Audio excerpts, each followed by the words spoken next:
Sidang dibuka dan dinyatakan terbuka untuk umum.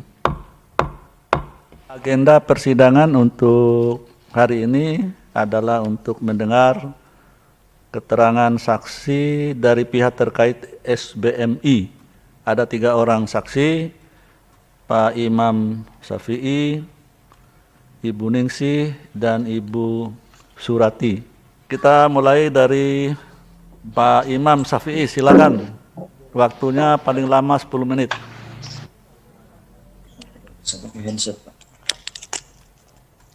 Imam Syafi'i, dengar? Mohon izin Yang Mulia. Iya, silakan. Assalamualaikum warahmatullahi wabarakatuh. Waalaikumsalam warahmatullahi wabarakatuh. Bismillahirrahmanirrahim. Yang Mulia Majelis Hakim Mahkamah Konstitusi, perkenalkan, nama saya Imam Syafi'i, kelahiran Tegal, Jawa Tengah, tanggal 19 Juni 1986. Mungkin yang langsung saja Yang Mulia, saya dulu antara tahun 2011 sampai dengan tahun 2013 dan kawan-kawan total ada 203 pekerja migran Indonesia, pelaut perikanan atau anak buah kapal, ABK atau awak kapal, itu telah direkrut dan ditempatkan oleh 2 perusahaan, yakni PT Carwell Multi Global atau Cartigo dan PT Bahana Samudra Atlantik atau BSA, untuk dipekerjakan sebagai ABK pada kapal-kapal pengangkut dan penangkap ikan milik PT Kuojeng Trading Co Ltd yang berpusat di Kaohsiung, Taiwan. Di mana kapal-kapal tersebut sebagian beroperasi di perairan Trinidad Tobago dan sebagiannya lagi beroperasi di perairan Pantai Gading, Afrika Barat. Kemudian saya pribadi direkrut dan ditempatkan oleh PT Cartigo bersama 162 ABK lainnya. Sedangkan sisanya berangkat melalui PT BSA. Pada saat itu saya menandatangani PKL atau Perjanjian Kerja Laut dengan batas waktu atau kontrak selama 2 tahun. Dengan gaji pokok bulanan itu sebesar $180 Amerika Serikat. Ditambah janji secara lisan oleh perusahaan berupa uang bonus sandaran sebesar $400 dan uang bonus tahunan sebesar $1.000 sesuai perjanjian. Gaji bulanan akan dikirim ke rekening keluarga melalui PT Cartigo per 3 bulan sekali. Nah, kemudian masalah berawal ketika sekitar bulan Juli akhir 2012, di mana semua kapal-kapal milik PT Kuojeng tersebut dikabarkan oleh kapten kapal akan bersandar semua karena perusahaan informasinya mengalami kebangkrutan. Nah, waktu itu kapal tempat saya bekerja, Pulnes 7, kapal itu melakukan perjalanan dari daerah operasi menuju perairan terdekat, yaitu Pelabuhan Cagoramas, Trinidad Tobago, sekitar 12 sampai dengan 15 hari. Setelah sampai, rupanya kapal-kapal tersebut itu tidak masuk ke pelabuhan untuk sandar, tetapi hanya melakukan jangkaran atau buang jangkar di dekat Pelabuhan Cagoramas. Jarak sekitar ke pelabuhan itu sekitar 1 sampai 1,5 mil.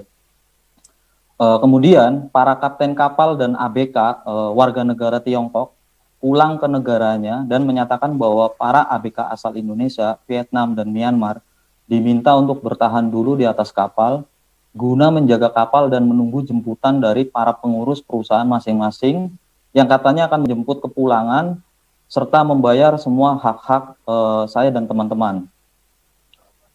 Kemudian saya dan teman-teman menunggu dan terus menunggu jemputan datang, tetapi hingga 6 bulan tak kunjung ada jemputan. Nah, selama 6 bulan tersebut, saya tinggal di atas kapal dan makan seadanya sampai kemudian stok makanan dan minuman serta solar untuk penerangan kapal habis, yang kemudian harus memaksa beberapa dari ABK termasuk saya memberanikan diri untuk ke darat mencari pertolongan. Setelah itu, saya dan kawan-kawan mendapatkan pertolongan dari warga dan pemerintah setempat. Sebagian ada yang sambil bekerja di darat. Setelah bekerja di darat dan memiliki sedikit uang, saya bisa membeli handphone dan kartu perdana untuk menghubungi keluarga di rumah. Ternyata selama saya bekerja di atas kapal, gaji yang seharusnya dikirim per 3 bulan tidak pernah dikirim oleh PT Cartigo. Setelah itu pemerintah setempat berkoordinasi dengan perwakilan pemerintah Indonesia di Caracas, Venezuela, karena di Trinidad Tobago belum ada KBRI atau KJRI. Nah, setelah itu KJRI Caracas datang ke kapal dan hingga kemudian saya dan teman-teman bisa pulang ke tanah air, serta pemerintah Indonesia berkomitmen untuk menuntut perusahaan agar membayarkan hak-hak para ABK. Para ABK dipulangkan ke Indonesia secara bertahap, sedangkan saya sendiri kalau tidak salah, kalau saya tidak itu sekitar Februari 2013 itu saya pulang ke Indonesia. Nah, setibanya saya dan kawan-kawan di tanah air, kami melaporkan PT Kartigo dan PT BSA ke Bareskrim Mabes Polri. Dengan laporan terpisah, laporan untuk PT Kartigo dilaporkan oleh perwakilan ABK Kartigo, dan untuk BSA dilaporkan oleh perwakilan ABK BSA. Nah, laporan terhadap PT Kartigo ditindaklanjuti oleh Bareskrim dengan ditangkapnya Direktur Utama dan 1 orang staf PT Kartigo. Sedangkan laporan untuk PT BSA sampai detik ini tidak jelas update informasinya. Karena kepulangan saya dan kawan-kawan dilakukan secara bertahap, kami kehilangan kontak satu sama lain dan saya hanya bisa mengumpulkan 56 orang ABK dari PT Kartigo, yang kemudian saya dan kawan-kawan mengajukan permohonan perlindungan prosedural dan penuntutan hak restitusi atau ganti rugi ke Lembaga Perlindungan Saksi dan Korban atau LPSK. Sementara BNP 2 TKI, sekarang BP 2 MI, tidak bisa berbuat banyak dalam membantu saya dan kawan-kawan, karena menurut BNP 2 TKI, PT Kartigo tidak memiliki izin di bawah Kementerian Ketenagakerjaan, sebagaimana diatur dalam Undang-Undang 39 tahun 2004 tentang penempatan pelindungan tenaga kerja Indonesia di luar negeri, yang saat ini telah diganti dengan Undang-Undang 18 tahun 2017 tentang pelindungan pekerja migran Indonesia. Kemudian yang mulia, Dirut PT Kartigo dan 1 orang stafnya yang ditangkap tersebut diadili perkaranya oleh Pengadilan Negeri Jakarta Barat sesuai domisili kantor di Jakarta Barat.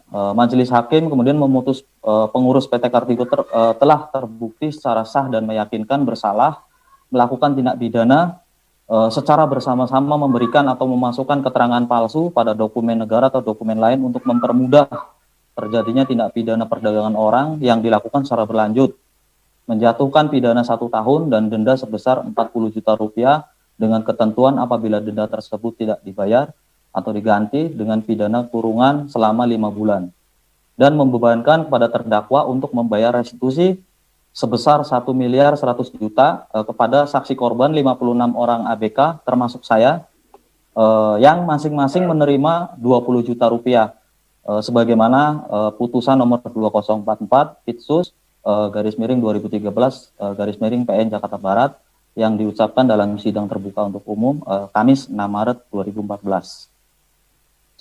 Nah, jika berbicara soal gaji saya pribadi sesuai PKL, seharusnya hak gaji pokok saya $180 per bulan dikali kontrak saya 2 tahun atau 24 bulan itu harusnya sebesar $4.320 atau sekitar 60.480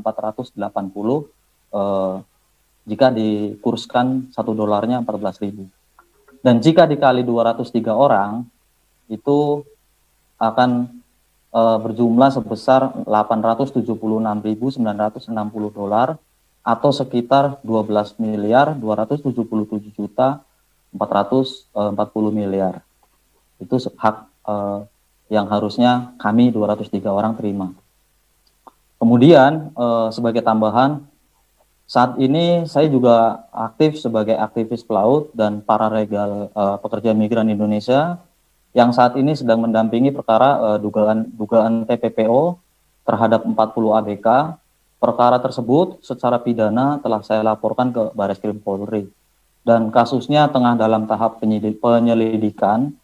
Kemudian secara perdata, perkara tersebut telah terbit surat anjuran dari mediator hubungan industrial pada Kementerian Ketenagakerjaan dengan total kerugian 40 ABK sesuai PKL mencapai kurang lebih 5 miliar yang rencananya para ABK akan melakukan gugatan di Pengadilan Hubungan Industrial pada Pengadilan Negeri Jakarta Pusat.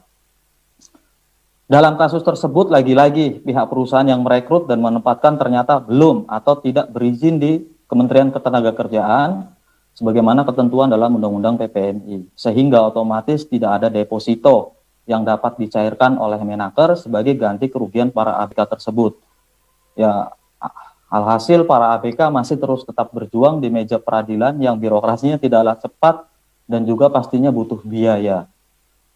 Nah, Yang Mulia, berdasarkan kronologis kasus yang telah saya jelaskan di atas dan aktivitas saya sebagai aktivis pelaut saat ini, maka saya sebagai saksi pihak terkait dari SBNI berkesimpulan bahwa terhadap gugatan yang dimohonkan oleh Aspataki perihal pengujian Undang-Undang Nomor 18 Tahun 2017 tentang perlindungan pekerja migran di Indonesia, pasal 54 ayat 1 huruf A dan huruf B, pasal 82 huruf A, serta pasal 85 huruf A terhadap Undang-Undang Dasar Negara Republik Indonesia tahun 1945 tidaklah tepat dan haruslah ditolak karena sangat berbahaya apabila dikabulkan dan dapat berpotensi terhadap tidak tercapainya perlindungan pekerja migran Indonesia, termasuk para pelaut, awak kapal atau pelaut perikanan.